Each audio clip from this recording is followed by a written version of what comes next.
মৌকে বিয়ে করবে না বলে নিজেকে শেষ করে দিল প্লুটো। হ্যাঁ বন্ধুরা, এমনটাই দেখা যাবে। তাই সম্পূর্ণ জানতে ভিডিওটিতে লাইক দিয়ে চ্যানেলটি সাবস্ক্রাইব করে দেখতে থাকুন। গল্পের শুরুতেই দেখা যাবে নতুন হলুদের তত্ত্ব নিয়ে মৌদের বাড়িতে যায়। তখনই দেখা যাবে রেশমি মৌকে বলে, আচ্ছা বিয়ে হবে মানে এটা কেমন অলক্ষণের কথা? তখন নতুন বলে, না অলক্ষণের কথা তো বলিনি, বিয়ে যখন হবেই তখন তো বিয়েটা হবেই, সেটাই বলেছি। তখনই রেশমি বলে, আচ্ছা আমি না এখানে কোনো বাড়াবাড়ি করতে চাই না।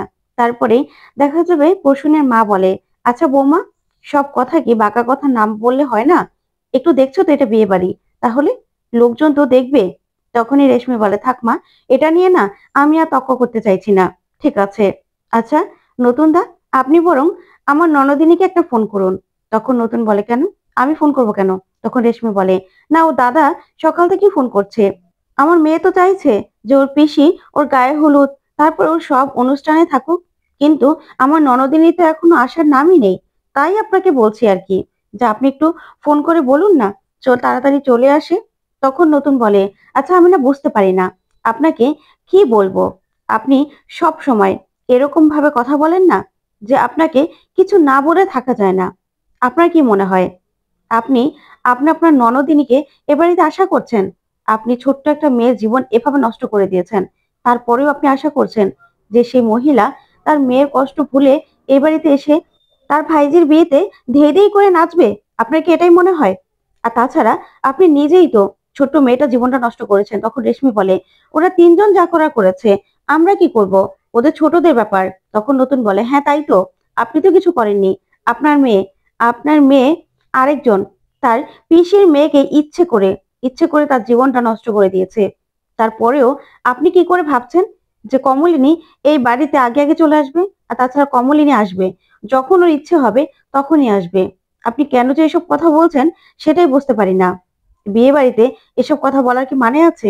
মানে নেই তো। আপনারা যখন বিয়েটা ঠিক করেছেন তাহলে তো বিয়েটা হবেই, এখানে এত কথা বলা তো কোনো মানে হয় না।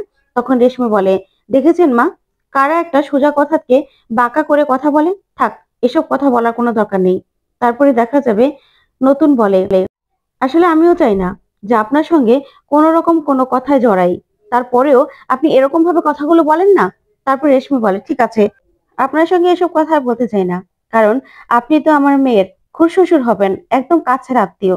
আপনার সঙ্গে এই নিয়ে আমি ঝামেলা করতে চাই না, কিন্তু মিষ্টি মিষ্টি খাবেন তো? তখনই প্রসূন বলে, হ্যাঁ নতুন দা, আজকে না হয় মিষ্টি খাও। তখন নতুন বলে, না আমি তো মিষ্টি খাই না, আপনারা তো জানেন। তখন প্রসূনের বাবা বলে, আজকে না হয় একটা মিষ্টি খাও। তখন নতুন বলে, না মেশো, আজকে আমি মিষ্টি খেতে পারবো না। তখনই রেশমি বলে, কেন? শুধুমাত্র ময়ের সঙ্গে বিয়ে হচ্ছে বলে আজকে মিষ্টি খেতে পারবেন না? মিঠির সঙ্গে বিয়ে হলে তো ঠিকই খেতে পারতেন। তখন এই কথাতে প্রসূন বলে, আচ্ছা রেশমি, তোমার কি কথা না বললে ভালো লাগে না? এত বাড়াবাড়ি কেন করছো? কোন জায়গায় কি কথা বলতে হয় সেটাও তুমি জানো না? তোমার জন্য আমার মাথা নিচু হয়। তোমাকে আমি বলছি, প্লিজ তুমি আর একটা কথা বলবে না। এখন যদি আর একটা কথা বলো না, তাহলে কিন্তু আমার থেকে খারাপ আর কেউ হবে না। দেখো গিয়ে মেয়ের হলুদের কি ব্যবস্থা হলো, যাও। তারপরে রেশমি বলে, ঠিক আছে ঠিক আছে, আমি যাচ্ছি। এই বলে রেশমি সেখান থেকে চলে যায়। তারপরেই প্রসূনের বাবা মা বলে, আচ্ছা চলো, আমরা আমরা বরং মেয়ের কাছে যাই, মৌর কাছে যাই। তখন নতুন বলে, হ্যাঁ মৌয়ের সঙ্গে একটু দেখা করে তারপর আমি চলে যাব। তারপর প্রসূনের মা বলে, নতুন তুমি কিছু মনে করো না বাবা।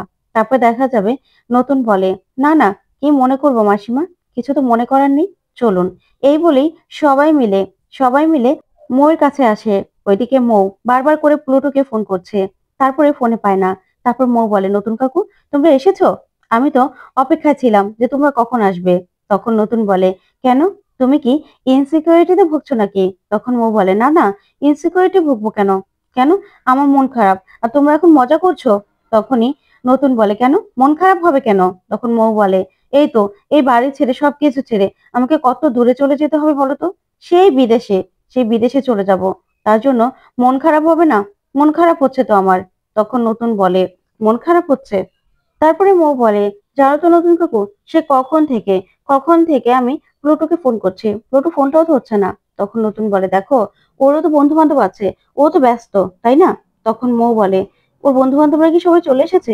এখানেও তো কিছু এসেছে জানতে পারলাম। আচ্ছা, ওর সঙ্গে কথা বললে না একটু ভালো লাগতো, একটু শিওর হতে পারতাম ও ঠিক আছে তো। তখন নতুন বলে, কেন, ও ঠিক থাকবে না কেন? আর তুমি এত ইনসিকিউরিটিতে ভুগছো কেন? সেটাই তো বুঝতে পারছি না।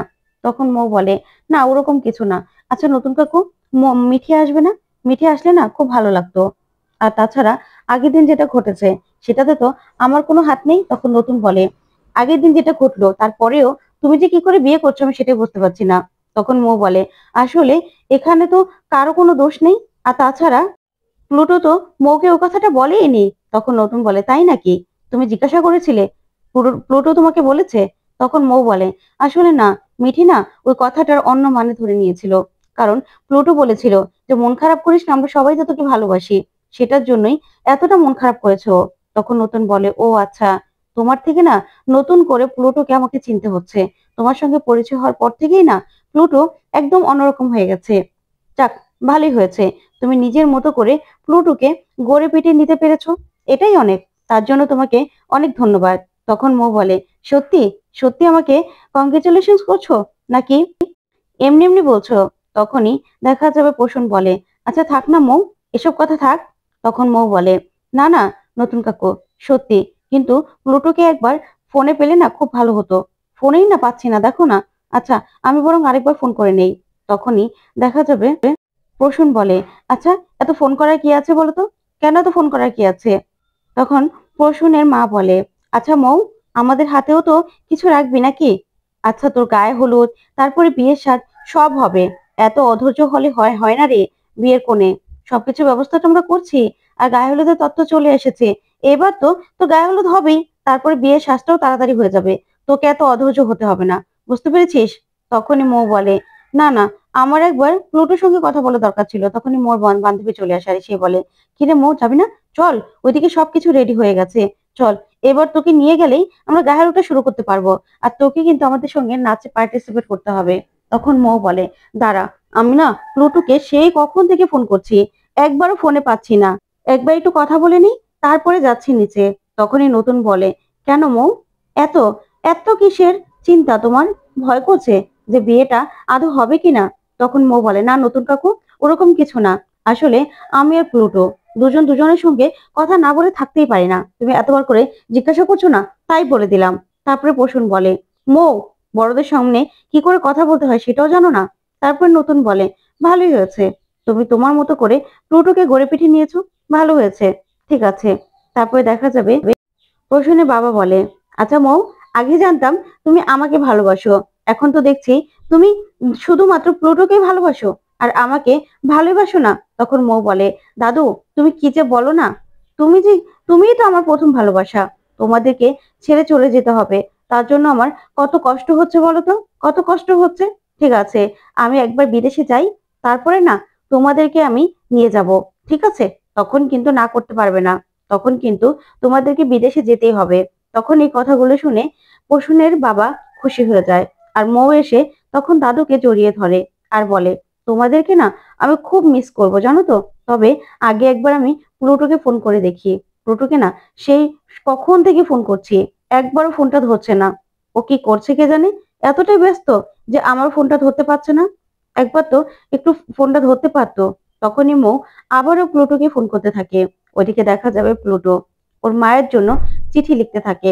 যে চিঠিতে লেখা আছে, মা, আমি চলে যাচ্ছি, তুমি তোমার জেদটাকেই বড় করে দেখলে, তুমি আমার মনটাকে দেখলে না। তোমাকে আমি বারবার বারণ করেছিলাম যে মৌকে আমি বিয়ে করতে পারবো না, কিন্তু তুমি আমার উপর জোর করলে, নিজের নিজের জোরটাকে আমার উপর খাটিয়ে দিলে। সেটা আমি কিছুতে মেনে নিতে পারবো না। এই জীবনে আমি শুধুমাত্র মিঠিকেই ভালোবাসি। আমি মিঠিকে ছাড়া আর কাউকে মা মেনে নিতে পারবো না। কারণ মিঠি মিঠি আমার সব সত্যিকারের ভালোবাসা। আমি মিঠিকে ভালোবাসি, কিন্তু তুমি সেটা বুঝলে না মা। তুমি বুঝেও তুমি তোমার চাওয়াটা আমার উপর চাপিয়ে দিলে। আর তুমি না এমন কেন মা, তোমার মনের মধ্যে এত কেন বিষ? আমি সেটাই বুঝতে পারি না। না হলে বাবার মতো একজন মানুষ, সে কিন্তু আরো বড় কিছু হতে পারতো মা, এখানে আটকে থাকতো না। শুধুমাত্র তোমার জন্য, তোমার জন্য বাবার আজকে এই অবস্থা। তবে আমি জানি আমি তোমাদের একমাত্র সন্তান। আমাকে নিয়ে তোমাদের অনেক স্বপ্ন ছিল, তোমার জন্যই পারলাম না সেই স্বপ্নগুলো আমি পূরণ করতে। সত্যি মা, মিঠিকে আমি সত্যি খুব ভালোবাসি। সেদিন আমি মিঠিকে মূল্যবান একটা কথা বলেছিলাম যে, মিঠি আই লাভ ইউ, শেষবারের মতো।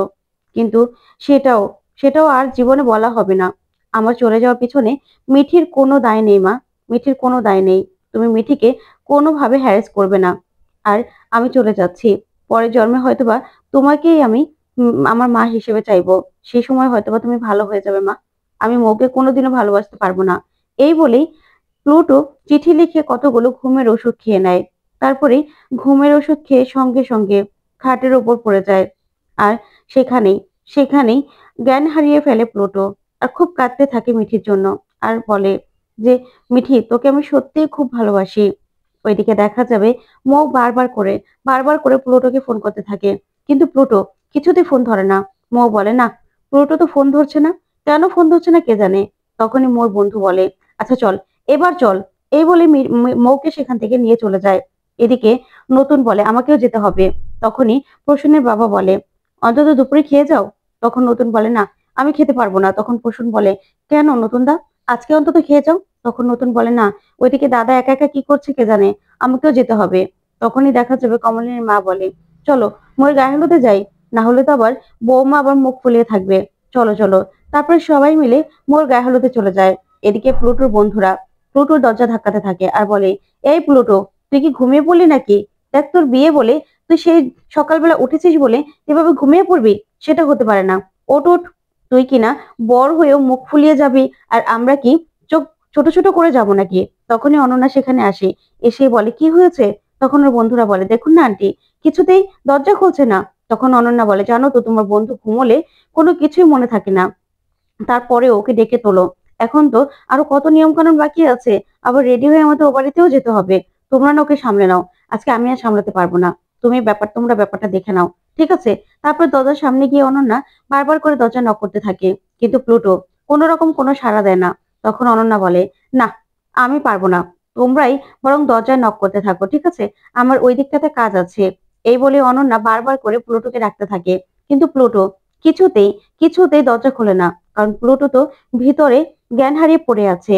তারপর অনন্যা বলতে থাকে, প্লুটো ওঠ, তোর বন্ধুরা সবাই দাঁড়িয়ে আছে। তারপর অনন্যা সেখান থেকে চলে যায়। এদিকে প্লুটোর বন্ধুরা সবাই মিলে বারবার করে দরজা নক করতে থাকে আর বলে, কি হলো বলতো? ও এতই ঘুমিয়েছে যে দরজাই খুলছে না। আচ্ছা, আবার স্ট্রোক করলো না তো? তখন আরেকজন বলে, না না, স্ট্রোক করবে না, ও তো এমনিতেই ঘুমোয়, কিসের স্ট্রোক করবে? আর তাছাড়া নিজে পছন্দ করা মেয়েকে বিয়ে করছে, আবার স্ট্রোক করবে কেন? ওইদিকে নতুন চলে আসে। তখনই স্বর্গজিৎ বলে, নতুন তুই এসেছিস?